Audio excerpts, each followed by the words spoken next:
Bwana, mambo vipi wasanii wenzangu pamoja na mashabiki? Niseme kwanza nafurahi sana kwa maana kuna ngoma ambazo nazitosha ni nyingi sana. Wanazifuatilia. Lakini kitu ambacho nitapenda kusema kwa siku ya leo ni kufuatana na mashabiki. Nikisema mashabiki wananifuatilia, na tena kwa upande mwingine nasema mashabiki hawanipendi. Kwa sababu sioni comment au like. Hivyo ni vitu ambavyo vinanikwaza sana. Sasa nilipendelea kupata nguvu yenu. Napendelea kupata nguvu yenu. Maana nguvu yenu ni kulike na kucomment. Naweza nikajua namna gani kama nafanya kazi ambazo ni nzuri zaidi. Kwa sasa nimefanya ngoma ambayo imeitwa Baby Wangu. Ilikuwa ni featuring, nimefanya pamoja na msanii ambaye anaitwa Saino.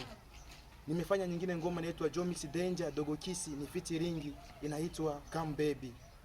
Nimefanya na nyingine ngoma peke yangu inaitwa Nimejitenga na Mapenzi. Na sio tu hizo, zipo nyingi sana.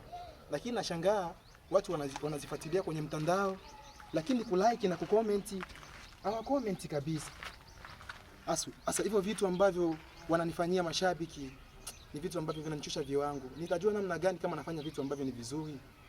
Tafadhali muwe mna like na kucomment.